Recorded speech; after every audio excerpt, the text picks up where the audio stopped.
দীর্ঘদিনের নাটকীয়তা জল্পনা কল্পনা শেষে পদত্যাগপত্র সই করলেন সাবেক রাষ্ট্রপতি শাহাবুদ্দিন চুপ্পু। এতে পর্দার আড়ালের তীব্র কূটনৈতিক চাপের অবসান ঘটলেও রাষ্ট্রপতির পদত্যাগের ঘোষণা আসার পরপরই জাতীয় রাজনৈতিক অঙ্গনে শুরু হয়েছে নতুন ঝড়। সংবিধানের সুস্পষ্ট বিধি মোতাবেক বর্তমানে ভারপ্রাপ্ত রাষ্ট্রপতি হিসেবে জাতীয় সংসদের স্পিকার সাময়িকভাবে বঙ্গভবন ও রাষ্ট্রের অভিভাবকত্বের দায়িত্ব সামলালেও শূন্য এই সর্বোচ্চ আসনে স্থায়ীভাবে কে বসবেন তা নিয়ে চারদিকে ছড়িয়ে পড়েছে চাঞ্চল্য। ক্ষমতার রাজপথে ভেসে বেড়াচ্ছে বেশ কয়েকটি প্রভাবশালী ও আলোচিত ব্যক্তিত্বের নাম।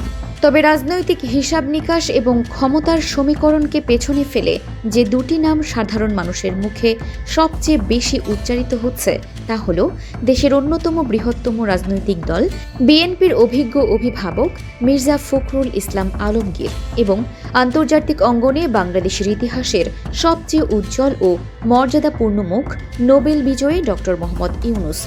বাংলাদেশ সংবিধানের মূল কাঠামো অনুযায়ী পদ খালি হওয়ার পরবর্তী নির্দিষ্ট ৯০ দিনের মধ্যে নতুন রাষ্ট্রপতি নির্বাচন সম্পন্ন করতে হবে এবং সেই ঐতিহাসিক দায়িত্বটি পালিত হবে জাতীয় সংসদের নির্বাচিত জনপ্রতিনিধিদের কণ্ঠ ভোটে। কিন্তু এখন মূল প্রশ্ন হচ্ছে, নবগঠিত বিএনপি সরকার কি নিজেদের রাজনৈতিক দলের কোনো নেতাকে বসাবে, নাকি গ্রহণযোগ্যতা সম্পন্ন কোনো প্রতিভাবান ব্যক্তিত্বকে এই মসনদে বসাবে? রাষ্ট্রপতি হিসেবে বাংলাদেশের বিচার বিভাগের সর্বোচ্চ পদাধিকারী প্রধান বিচারপতি সৈয়দ রেফাত আহমেদ কিংবা প্রশাসনের অভিজ্ঞতা সম্পন্ন মন্ত্রিপরিষদ সচিব নাসিমুল গনির মতো অত্যন্ত দক্ষ ও মার্জিত ব্যক্তিদের নাম প্রথম সারির আলোচনার টেবিলে জায়গা পেলেও নেপথ্যের সবচেয়ে বড় মাস্টার স্ট্রোক নাম হিসেবে আবির্ভূত হয়েছেন ডক্টর মোহাম্মদ ইউনূস। ২০২৪ সালের অভূতপূর্ব গণ অভ্যুত্থান পরবর্তী কঠিন সময়ে অন্তর্বর্তীকালীন সরকারের সফল প্রধান উপদেষ্টা হিসেবে অত্যন্ত দক্ষতা ও সাহসিকতার সাথে দেশ পরিচালনার পর জাতীয় ও আন্তর্জাতিক উভয় ময়দানেই তার ব্যক্তিগত স্থান ও গ্রহণযোগ্যতা এক অভূতপূর্ব উচ্চতায় গিয়ে পৌঁছেছে। অন্তর্বর্তীকালীন সরকারের দায়িত্বের মেয়াদ শেষ হওয়ার পর একটা স্বার্থান্বেষী মহল এবং সোশ্যাল মিডিয়ার নানা গুঞ্জন ছড়িয়েছিল যে ডক্টর ইউনূস হয়তো চিরতরে তার মূল কাজ শেষ করে বিদেশে পাড়ি জমাবেন, এমনকি তিনি ঢাকা ছেড়ে প্যারিস বা ওয়াশিংটনে স্থায়ী হতে যাচ্ছেন বলেও নানা ভ্রান্ত খবর ছড়ানো হয়েছিল। কিন্তু সমস্ত চক্রান্ত ও অপপ্রচারকে বুড়ো আঙুল দেখিয়ে ডক্টর ইউনূস অত্যন্ত স্পষ্ট ও দৃঢ় ভাষায় জানিয়ে দেন এই দেশেই তার জন্ম এবং এই দেশের মাটিতেই হবে তার শেষ নিঃশ্বাস। তিনি নিজের মাতৃভূমিতেই অবস্থান করবেন এবং দেশের কল্যাণে কাজ করে যাবেন। আইনি বিশেষজ্ঞ, আন্তর্জাতিক বিশ্লেষক এবং কূটনৈতিক মহলের একটি বিরাট অংশ যুক্তি দিচ্ছেন যে ডক্টর ইউনূসকে বঙ্গভবনে নিয়ে আসার এই চিন্তাভাবনা কোনো হুট করে নেওয়ার সিদ্ধান্ত নয়, বরং এর পেছনে রয়েছে বাংলাদেশের সার্বিক ভূ রাজনৈতিক ভারসাম্য ও অর্থনৈতিক ভবিষ্যৎ সুরক্ষিত করার গভীর ও দূরদর্শী মাস্টার প্ল্যান। বিএনপি অতীত রাজনীতির মাঠে কৌশলগত কারণে কিংবা নির্বাচনী উত্তেজনায় ডক্টর ইউনূস কিংবা তৎকালীন সরকারের আন্তর্জাতিক উপদেষ্টা খলিলুর রহমান বা বিডা প্রধান আশিকুর রহমানের নীতি ও কাজের কঠোর সমালোচনা করলেও বাস্তব ক্ষমতার চেয়ারে বসে তারা অনুধাবন করতে পেরেছেন যে আন্তর্জাতিক পরাশক্তিগুলোকে সামলাতে ইউনূসীয় ডিপ্লোমেসির কোনো বিকল্প নেই। খলিলুর রহমানকে মন্ত্রী বানিয়ে যেমন বিএনপি ইতোমধ্যেই জাতিসংঘ ও মার্কিন যুক্তরাষ্ট্রের কূটনীতিতে বিশাল মাইলেজ পেতে শুরু করেছে, ঠিক একইভাবে ডক্টর ইউনূসকে রাষ্ট্রের অলংকারিত কিন্তু সবচেয়ে মর্যাদাপূর্ণ রাষ্ট্রপ্রধান পদে আসীন করতে পারলে বিশ্বমঞ্চে বাংলাদেশ সরকার এক রাতারাতি আলাদা উচ্চতা পাবে। প্রথমত, একজন আন্তর্জাতিকভাবে স্বীকৃত নোবেল বিজয়ী হিসেবে বিশ্বজুড়ে ডক্টর মোহাম্মদ ইউনূসের যে ব্যক্তিগত ব্র্যান্ড ভ্যালু, নেটওয়ার্ক এবং সার্বজনীন সম্মান রয়েছে, তাকে বাংলাদেশের রাষ্ট্রপতি পদে অধিষ্ঠিত করা হলে বিশ্ব দরবারে বর্তমান সরকারের আন্তর্জাতিক বৈধতা, মর্যাদা এবং বন্ধু ভাবাপন্ন ভাবমূর্তি বহু গুণ বেড়ে যাবে।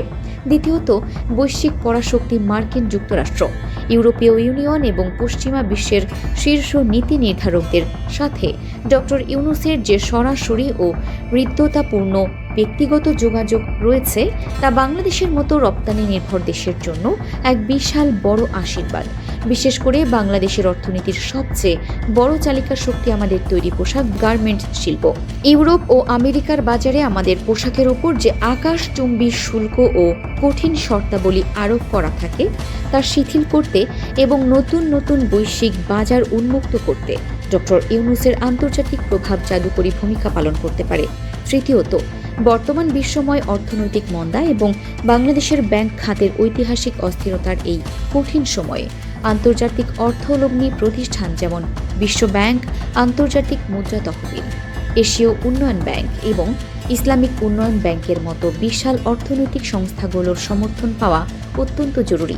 চতুর্থত, যে কোনো বিদেশি বিনিয়োগকারী বা বহুজাতিক টেক্সটাইল ও প্রযুক্তি কোম্পানি তখনই কোনো দেশে কোটি কোটি ডলার বিনিয়োগ করতে আগ্রহী হয় যখন তারা দেখে যে সেই দেশের শীর্ষ নেতৃত্বে একজন বিশ্বস্ত, স্বচ্ছ ও আন্তর্জাতিক ব্যক্তিত্ব অবস্থান করছেন। ডক্টর ইউনূস বঙ্গভবনে থাকা মানেই বিদেশি বিনিয়োগকারীদের মনে এক ধরনের পরম আশ্বস্ততা তৈরি হওয়া, যা আমাদের দেশে সরাসরি বৈশ্বিক বিনিয়োগ বা এফডিআই আনয়ন ত্বরান্বিত করবে এবং হাজার হাজার বেকার যুবকের কর্মসংস্থানের সুযোগ সৃষ্টি করবে। পঞ্চমত, জলবায়ু পরিবর্তনের ফলে সবচেয়ে বেশি ক্ষতিগ্রস্ত দেশগুলোর অন্যতম হল বাংলাদেশ। আন্তর্জাতিক জলবায়ু তহবিল থেকে কোটি কোটি ডলার অনুদান এনে দেশের উপকূলীয় অঞ্চল ও নদী ভাঙন কবলিত মানুষদের রক্ষা করার ক্ষেত্রে ডক্টর ইউনূসের গ্লোবাল ইনিশিয়েটিভ এবং ব্যক্তিগত পরিচিতি এক শক্তিশালী হাতিয়ার হিসেবে কাজ করবে।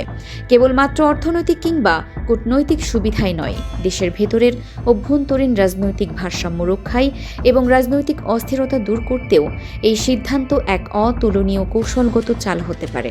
দীর্ঘদিন ক্ষমতার বাইরে থাকার পর বিএনপি যখন সরকার পরিচালনা করছে, তখন দেশের প্রধান রাজনৈতিক বিরোধী শক্তিগুলোকে শান্ত রাখতে এবং আম জনতার মনে বিশ্বাস ধরে রাখতে রাষ্ট্রপ্রধান হিসেবে একজন সম্পূর্ণ নিরপেক্ষ, অরাজনৈতিক এবং আন্তর্জাতিক ব্যক্তিত্বকে রাখা অত্যন্ত বুদ্ধিমানের কাজ হবে। তাছাড়া 2024 সালে রক্তক্ষয়ী গণ অভ্যুত্থানের মাধ্যমে বাংলাদেশের ছাত্র জনতা রাষ্ট্র সংস্কারের যে ঐতিহাসিক স্বপ্ন দেখেছিল, ডক্টর ইউনূসকে রাষ্ট্রপতির আসনে বসালে সেই সংস্কার প্রক্রিয়ার ওপর সাধারণ মানুষের আস্থা অক্ষুণ্ণ থাকবে। এর পাশাপাশি বিশ্ব জুড়ে ছড়িয়ে থাকা কোটি কোটি প্রবাসী বাংলাদেশি যারা প্রতি মাসে কষ্টার্জিত বৈদেশিক মুদ্রা বা রেমিটেন্স পাঠিয়ে আমাদের অর্থনীতির চাকা সচল রাখেন, তাদের কাছে ডক্টর ইউনূসের ভাবমূর্তি অত্যন্ত চমৎকার। তিনি রাষ্ট্রপতি হলে বৈধ ব্যাংকিং চ্যানেলে রেমিটেন্স আসার পরিমাণ ব্যাপক বৃদ্ধি পাবে। একই সাথে বিগত স্বৈরাচারী আমলে দেশ থেকে পাচার হয়ে যাওয়া কোটি কোটি ডলার বিদেশে আইনি লড়াইয়ের মাধ্যমে ফেরত আনার প্রক্রিয়াতেও তার বৈশ্বিক পরিচিতি পথকে অনেক সহজ করে তুলবে।